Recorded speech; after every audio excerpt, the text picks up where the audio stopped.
Então, bom dia. Eu vou falar sobre essa aula.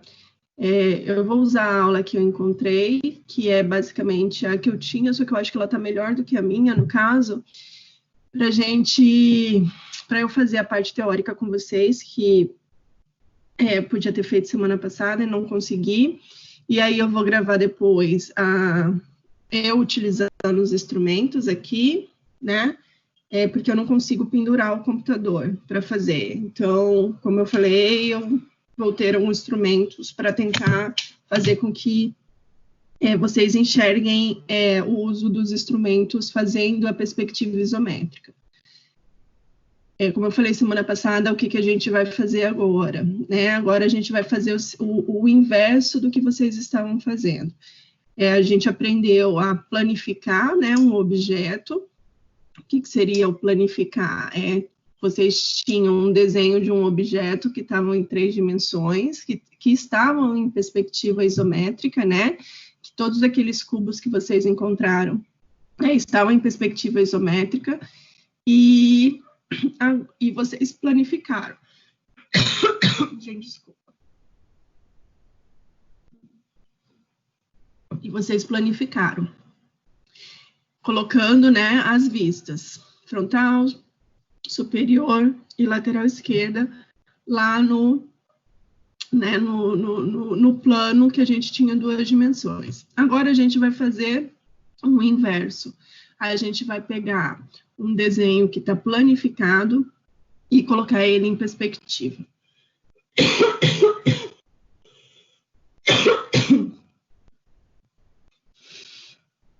Quando a gente fala em perspectiva, a gente fala, né, a gente tem várias possibilidades de trabalhar em perspectiva.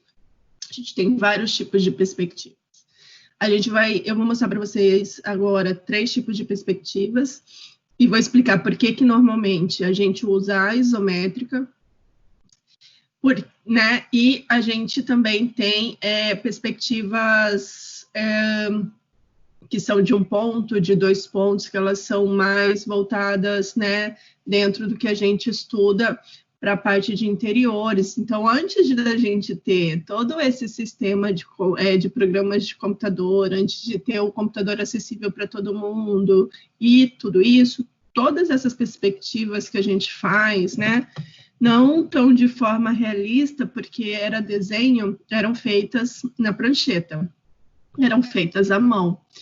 Então, a gente aprendia a utilizar os instrumentos, aprendia a fazer as perspectivas na prancheta.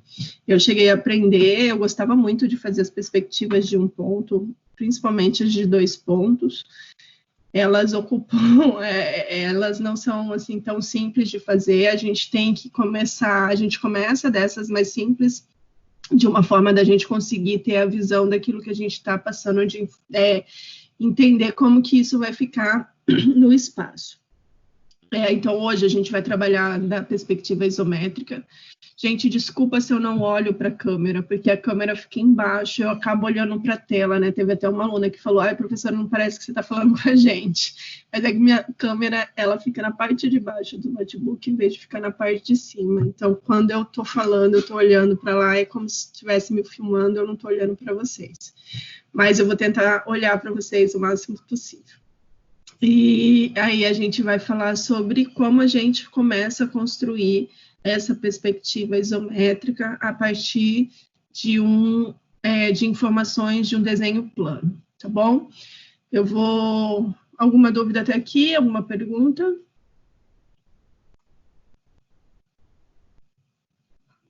Não, professora. Okay. Até então, não. Tá. Então, eu vou compartilhar aqui minha tela, tá?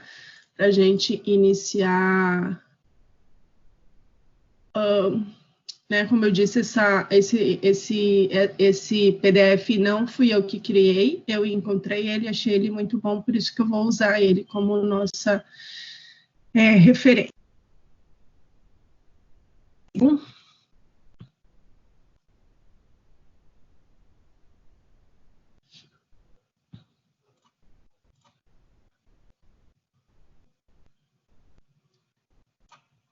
Bom, vocês estão vendo a minha tela? Sim. Tá. Então, tá bom.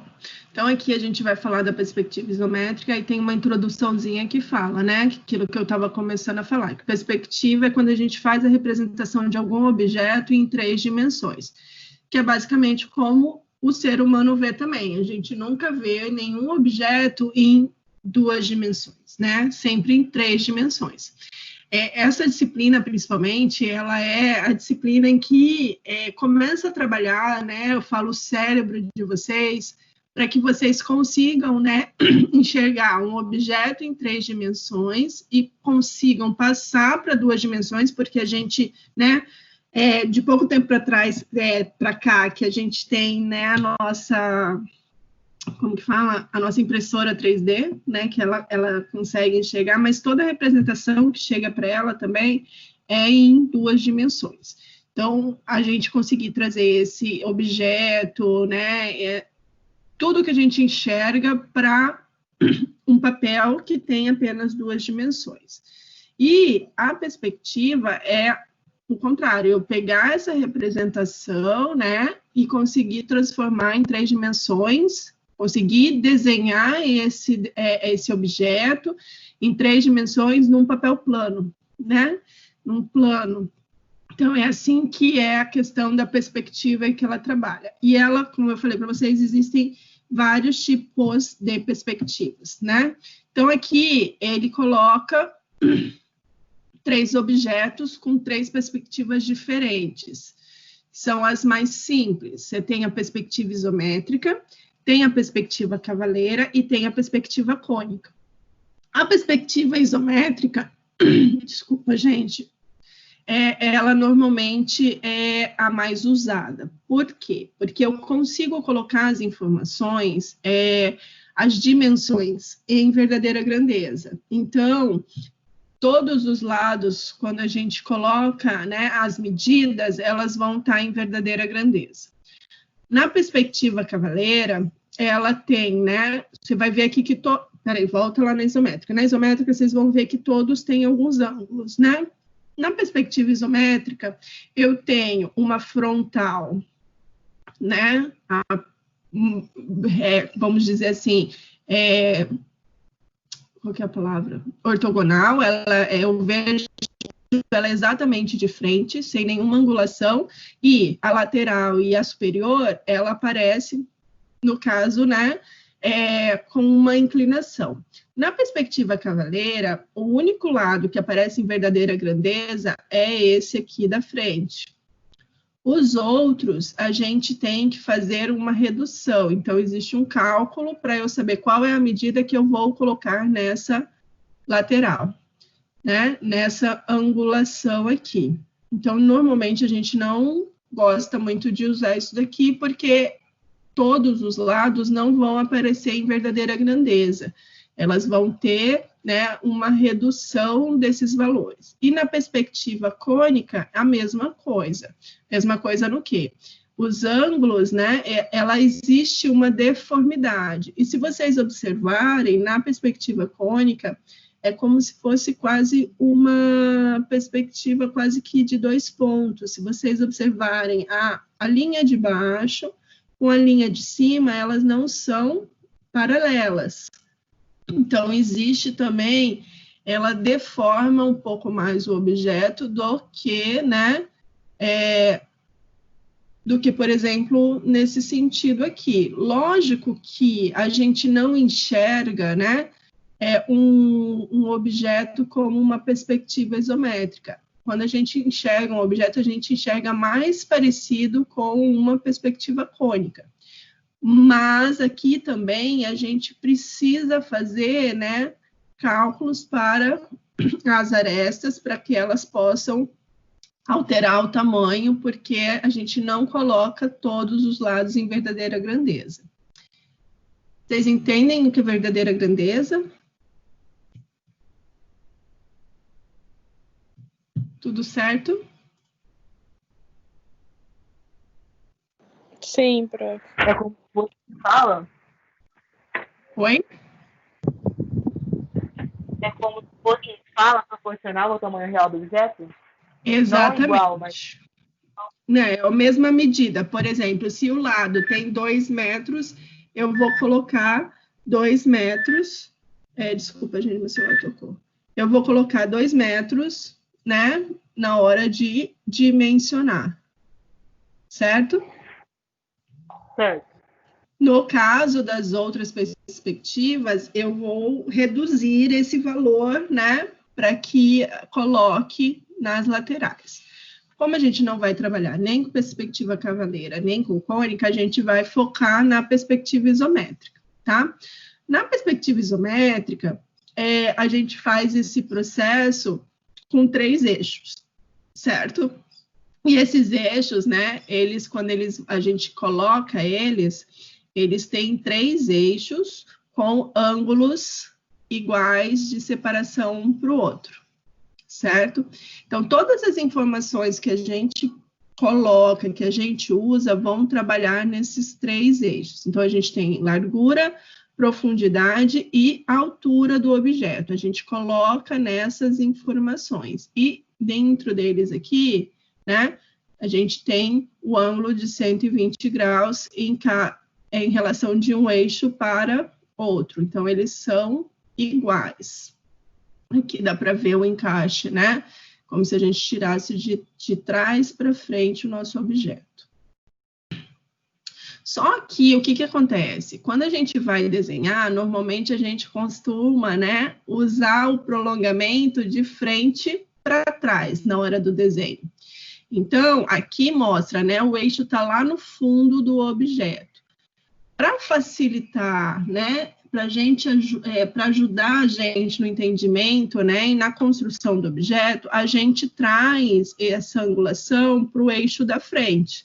Então, aqui dá para a gente ver, né, que os ângulos vieram para frente. E se a gente pegar, né, o sentido contrário, a gente traçar uma linha aqui, né, entre a linha paralela e o ângulo que a gente coloca, ele tem 30 graus. Então, a gente costuma falar que, para a gente desenhar uma perspectiva isométrica, eu tenho uma linha reta, né? E aí, esses ângulos dessa linha reta vão ter 30 graus, cada um dos lados. E o eixo Z, que vai me dar a altura, ele vai estar perpendicular, né? Então, ele vai ter 90 graus dessa linha reta. Então, quando a gente monta, né, o nosso ângulo nesse sentido. Gente, se tiver alguma dúvida, vocês podem parar e perguntar, tá? Não tem problema. Então, quando a gente coloca isso numa prancheta, a gente usa dessa forma. Tenho eu tenho a régua paralela, né? Normalmente a gente vai usar basicamente o esquadro de 30 e 60. Né? Porque eu consigo ter o ângulo de 30 graus e, virando ele, eu consigo ter o ângulo reto, que é basicamente isso. O que é importante a gente ver, quando a gente coloca as informações, todas as outras linhas são paralelas. Então, quando eu coloco, né, a altura do objeto, a altura é paralela aqui à linha lateral. Então, a partir dessas 3, né, linhas que eu coloco, ou desses 3 eixos que eu coloco, né, tanto o Z, o X e o Y, eu consigo, só através dessas 3 linhas, traçar o objeto, porque as outras linhas são paralelas, certo? Então, por exemplo, fala aqui que cada eixo corresponde a uma dimensão. Então, eu tenho largura, eu tenho comprimento e eu tenho altura. Então, esses eixos, eles ficam marcados normalmente até o final, para que eu consiga colocar as alturas marcadas nesses eixos, né? Então, as medidas a gente coloca nos eixos X, Y, Z, né? Ou largura, altura e comprimento. E, a partir daqui, eu vou, com paralelas, traçando as informações. Uma forma que a gente usa, e eu tenho essa malha para mandar para vocês, é uma malha isométrica, que é um um artifício que a gente usa que ela já vem com todos os ângulos para que a gente consiga colocar o objeto. Então, normalmente, essa malha ajuda a gente entender, né, como que o objeto vai ficar, para depois eu posso conseguir traçar ele na folha 4 ou no que a gente chama de papel croquis. Então, colocar as informações. Essa malha, né, ele tem vários triângulos com angulações, né, de 30 graus e com linhas perpendiculares a uma reta. Então, eu tenho linhas verticais e tenho essas outras linhas que estão inclinadas no ângulo de 30 graus. Então, eu consigo fazer uma malha em que eu consigo enxergar e colocar o objeto, por exemplo, no estudo à mão, para que eu entenda como que o objeto vai ficar.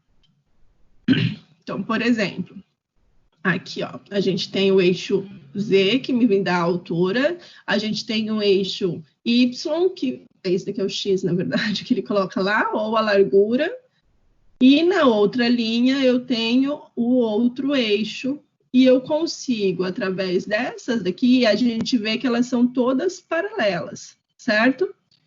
Então, através delas, eu vou colocando as informações até entender o meu objeto. Deixa eu ver aqui, eu vou mostrar para vocês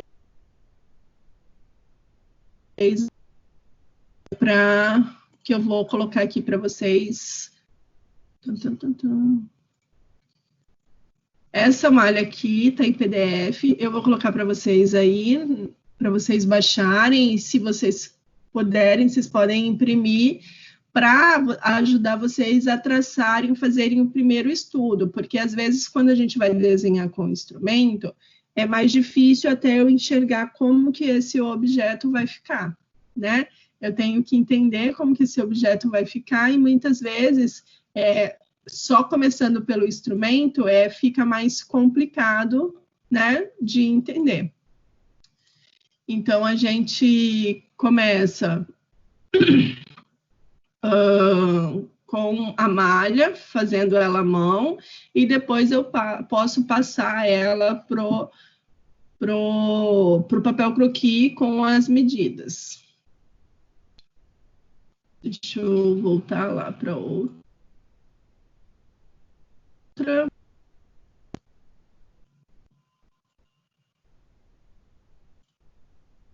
Professora, Oi. no final da aula, você vai mandar esse PDF que você está explicando e a malha lá no grupo? Vou. Tá, Vou os botar dois, aqui né? também. Até o Vou. que você está explicando. Ah, tá, obrigada. Isso, vou botar tudo, tá? Tá, obrigada. Prof, Oi. na atividade dessa semana vai ter que fazer essa malha para fazer o desenho de cima? Ou essa malha é só para mesmo ter uma Essa base? malha pode ajudar vocês. O que normalmente em sala de aula eu peço para vocês fazerem?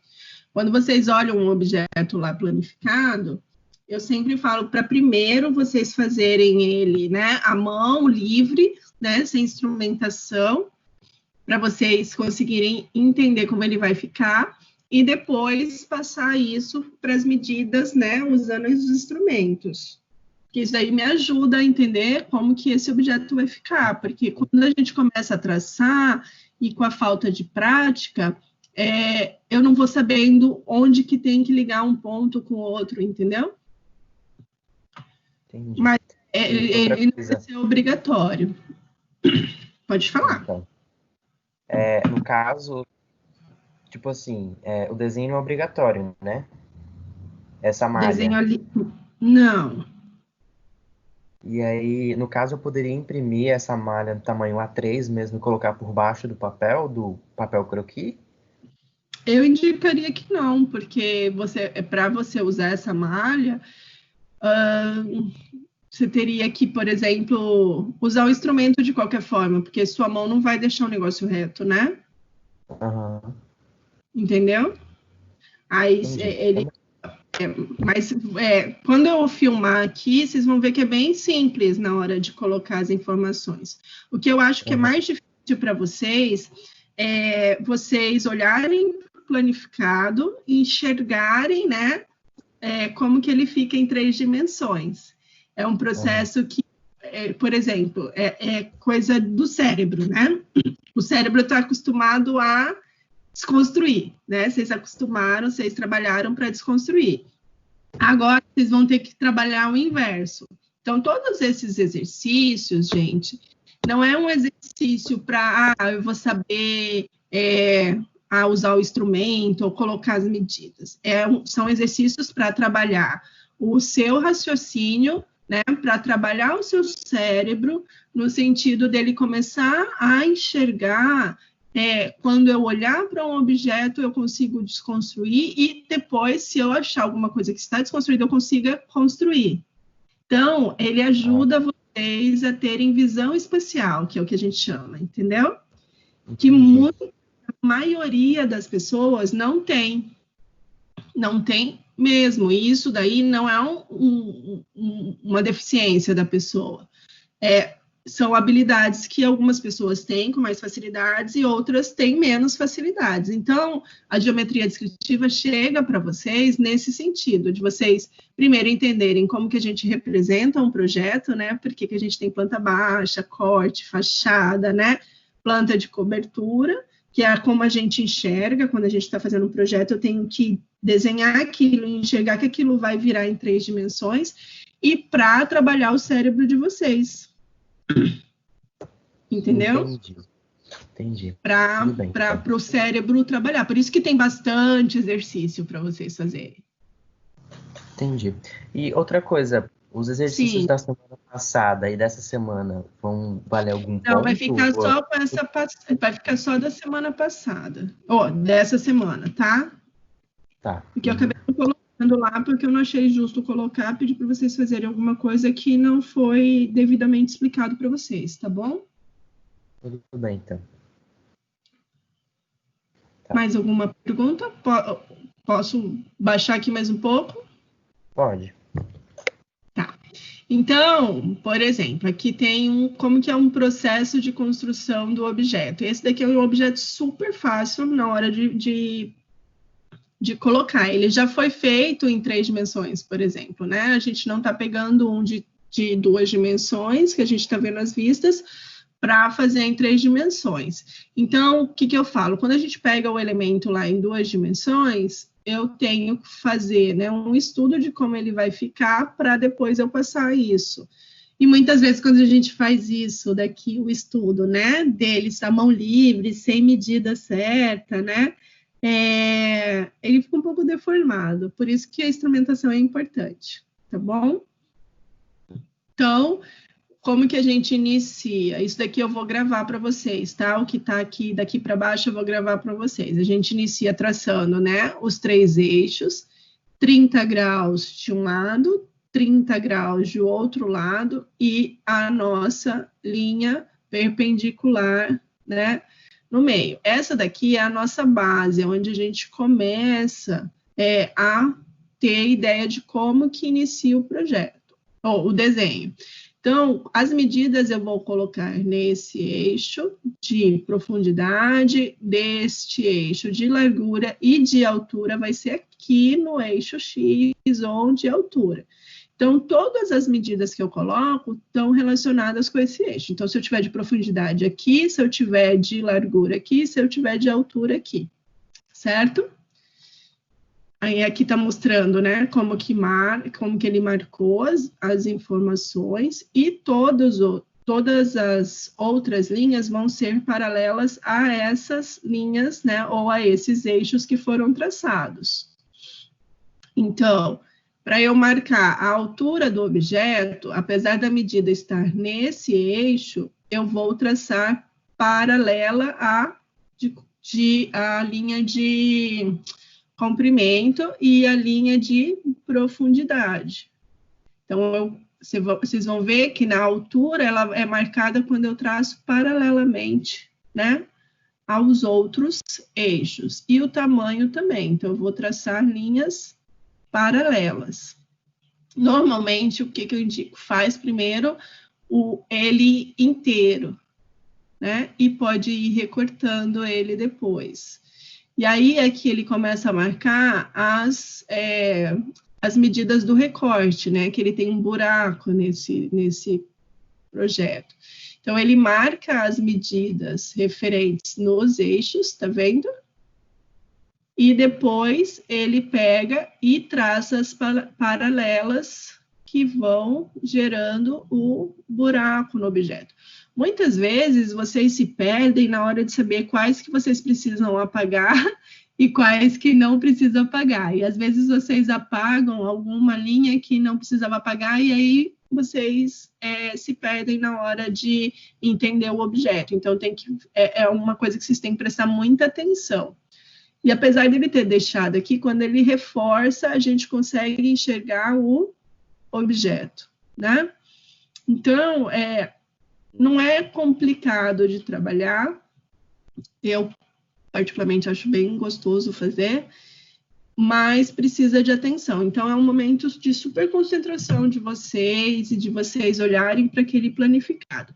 Aqui, né, ele trabalhou a partir de um objeto que já estava em 3 dimensões.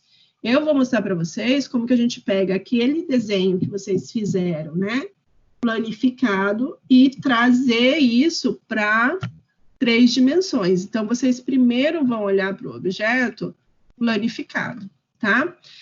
Aqui, apesar de eu colocar para vocês, eu vou colocar esse PDF inteiro para vocês lá, mas aqui começa a falar da construção do círculo no isométrico, ele tem algumas particularidades. Eu não vou falar sobre isso hoje para vocês, porque a gente não vai ter círculo ainda, tá? Nessa atividade de hoje.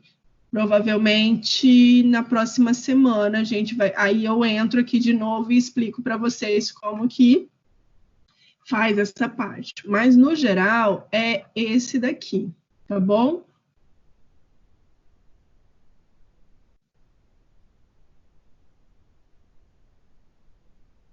Mais ou menos como que vocês vão fazer.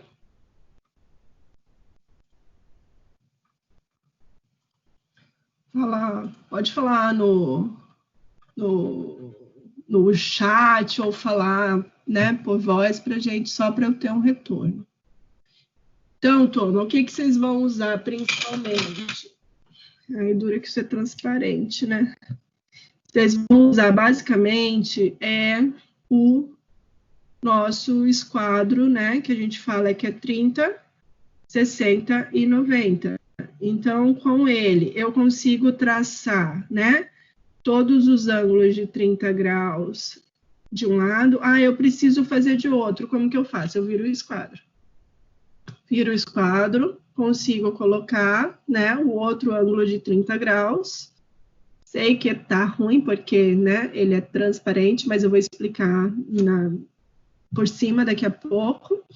E quando eu quero fazer o ângulo reto, né, eu vou virar o esquadro. Então, é um desenho que eu trabalho com o esquadro o tempo todo. Ele vai estar sempre virando. E como a gente não tem a régua paralela, o outro esquadro vai servir de base, né, para que eu consiga fazer com que corra o meu esquadro fazendo as paralelas. Tudo bem? E aí, vocês vão ter que ter o escalímetro. Acabei de colocar minha folha aqui, né? Uma fita crepe. E é assim que a gente vai fazer. Semana passada, eu não lembro quem foi o aluno que perguntou se podia fazer numa 4. Eu acho que vocês podem fazer numa 4. Provavelmente, eu acredito que vai caber 2 desenhos em cada 4. Então, acho que facilita para vocês. Certo? Alguma dúvida até aqui? Prof, você vai postar a aula que horas? A gente vai gravar. Que eu vou gravar? Ela demora um pouquinho, porque como eu gravo pelo celular, o celular demora. Eu ainda não descobri um jeito de gravar, não sei se é em baixa ou porque eu tenho que gravar, eu gravo do meu celular, eu transfiro ele para para a minha nuvem, né? Porque eu tenho que transferir do meu celular para eu conseguir pegar pelo computador, para eu poder colocar no... Senão ele fica muito grande e demora muito. Então, o processo de eu gravar, ele não é demorado, tá? O processo de eu gravar é bem rápido. Bem rápido assim. Eu gravo ele aqui no tempo que eu gasto para fazer. O que demora normalmente é o processo de baixar o vídeo, de inserir o vídeo em algum lugar, porque eu não consigo mandar o vídeo, como ele demora, da semana que eu fiz o outro, ele levou uns 20 e poucos minutos, quase 30 minutos. Então, 30 minutos de gravação de vídeo é muito pesado, mas eu tento colocar ele hoje. E daí os desenhos que é pra gente fazer, você vai mandar, né? Vou mandar. Ah, eu tenho aqui só para vocês terem uma ideia. Eu só vou colocar as medidas deles, só vou colocar medidas neles, porque eles estão sem medidas, então eu vou colocar alguns tracinhos para vocês compreenderem o tamanho deles, tá? Porque senão vocês não vão ter dimensão, no caso. E aí... Uai, não tá aqui. Pronto. Oi. No caso, a gente faz e manda para a senhora pelo portal? Isso, exatamente. Qualquer coisa, eu vou deixar uma semana para vocês entregarem, tá? Para vocês entregarem na próxima terça, que é dia 19, porque se tiver alguma dúvida, no dia 19 a gente tira, e aí vocês podem caminhar à tarde. Professora, Tá Oi. Em relação às aulas presenciais, o horário vai ser 8 horas que a gente vai começar a aula ou vai ser 9? Não, quando começar as aulas presenciais, a gente volta ao horário normal, tá? Então tá. Uhum. Normal. Por que eu não começo a aula às 8 aqui, turma? Porque eu tenho duas filhas pequenas, elas também estão tendo aula, né? Então, por mais que acorde cedo, eu tenho que organizar, né, cada uma no seu lugar, com as suas aulas, né? Então, às vezes, eu não consigo chegar aqui 8 horas sem que elas precisem da minha ajuda. Então, elas ficam entrando, elas ficam um pouco perdidas. Então, eu dou um suporte para elas antes das 9, e aí, porque a aulinha delas começa às 8 horas, e aí depois eu venho, porque daí eu fico tranquila aqui com vocês. Quando eu não dou muito suporte para elas, elas entram, elas me desconcentram, elas querem, né, atenção e informação. Então, foi por esse motivo que eu não comecei às 8. Mas eu acho que no sentido, acho que não prejudica a gente, porque a gente não é uma aula teórica que eu fico falando aqui, eu preciso dessas 2h30 falando com vocês, né? A gente faz a explicação e vocês fazem o resto em casa. Pode ser? Tudo bem?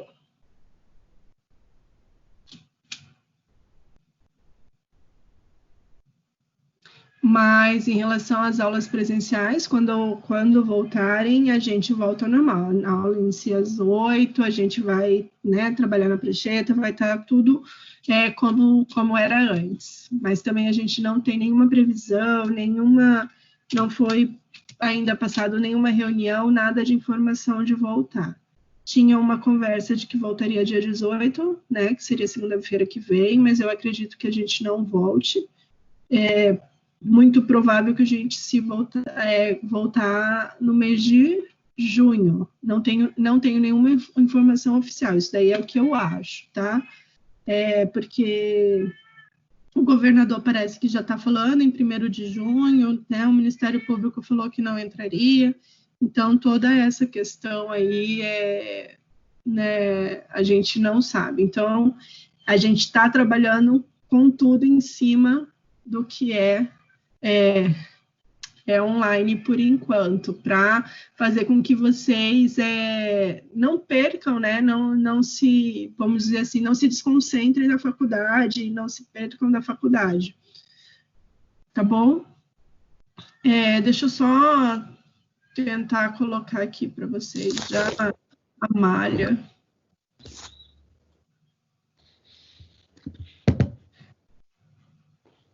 prof, no caso, você vai gravar a aula agora e vai postar depois?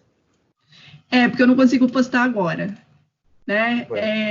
O processo de eu gravar e postar, ele não é imediato, tá? Porque eu gravo no aparelho, tá? Mas quando eu conseguir postar, eu coloco lá no grupo, que tá postado, eu mando o link lá no grupo mesmo, tá bom? Tudo bem, tá. Obrigado. E aí eu coloco lá no Ava também, tá bom? É só porque ele não é tão rápido. Até aqui nas gravações do Teams, a gente finaliza a aula, ele processa, aí ele vai para uma outra plataforma, esqueci o nome da plataforma, do streaming, né, da Microsoft Streaming, ele vai para uma outra plataforma, dessa plataforma eu baixo ele, aí eu gosto de dar uma editada, e aí eu subo ele para o YouTube. Então, é um processo que ele não é tão simples, né? A gente está falando aqui, tá tudo bem, a gente está falando aqui e está aparecendo, né? Mas lá quando a gente faz todo esse processo, aqui no Teams ele processa, ele me manda um e-mail falando que já baixou, que já está na outra plataforma, eu entro na outra plataforma, baixo o vídeo. Aí, no que eu baixo o vídeo, eu tenho que subir ele no YouTube. Eles não têm ligações, né? De eu falar, já manda para o YouTube, certo? Então, por isso que, às vezes, a aula não vai imediatamente pro AVA, né? Ou o link para vocês. Ele tem todo um processo que demanda tempo no sentido de, dependendo como a internet está, baixar o arquivo, subir o arquivo, né? Aqui comigo até tem sido mais rápido, mas a gente já teve história de professores de demorar, assim, para subir no YouTube umas 4 horas, por exemplo, né? Então, e aí quando eu também faço, como que acabei de falar o nome, quando eu mexo no vídeo, num programinha que eu tive que aprender aqui também, ele fica um pouco mais reduzido, então eu consigo subir ele mais rápido. Mas é por esse motivo, gente, que às vezes a aula não chega tão para vocês. Oi. Eu não sei se é o mesmo que acontece com os outros, mas às vezes você pergunta se, tipo, a gente entendeu e tal, e eu não respondo porque eu tô assistindo pelo computador. E no computador eu não consigo, não consegui conectar nenhum fone de ouvido que desse certo para captar meu áudio. Que eu tento e daí ninguém responde, e pelo que eu entendo é porque não escutam eu falando. Aí, para eu conseguir responder, eu tenho que conectar pelo celular e responder pelo celular. Nossa. Aí, por isso que às vezes você pergunta se a gente entendeu, e daí eu tô lá entendendo tudo, mas eu não consegue responder. Não, eu sei que a gente tem essa questão de computador, internet, celular, né? Às vezes a internet não comporta mesmo todas essas informações. Eu mesmo, na sexta-feira passada, na minha turma, na minha orientação de TFG, meu computador, ele, né, que nem eu falei para vocês, na lei tinha que acontecer um monte de coisa na mesma semana, aconteceu. Então, meu computador, ele não estava conseguindo conectar, e no programa que a gente faz de orientação também não estava, que era o Skype. Então, assim, eu não consegui fazer orientação. Então, a gente entende quando o aluno, às vezes, não consegue, né? A intenção não é prejudicar ninguém, é só que vocês... Às vezes eu pergunto, porque fica tão silêncio essa sala, que eu fico, gente, será que eles estão entendendo ou não estão entendendo, né?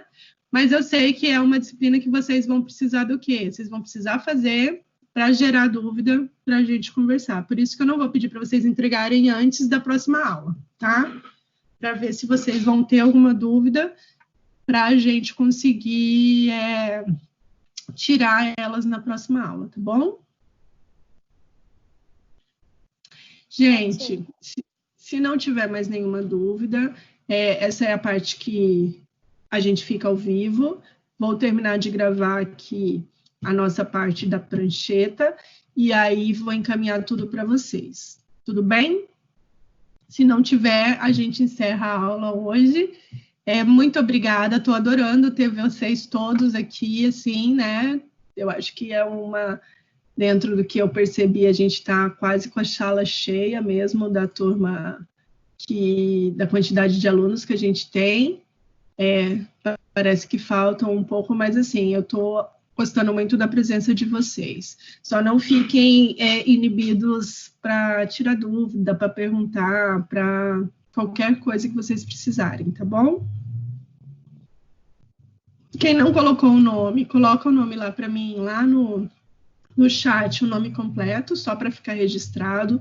Não é uma chamada obrigatória, tá? A gente não vai lançar falta para quem não estiver aqui, mas a gente pede para que vocês fiquem, para que a gente possa acompanhar quem está participando, para a gente ter uma ideia de como que vai ser futuramente na hora que a gente retornar no presencial, tá? No mais, gente, obrigada pela presença, boa semana para vocês. Não vai falhar dessa vez, já estou com tudo aqui para começar exatamente agora a nossa gravação, a minha gravação da prancheta com vocês, tá bom? Tchau. Tá bom, professora. Tchau. Até semana que Tá vem, bom. obrigada pela Tchau. presença. Até. Tchau, até.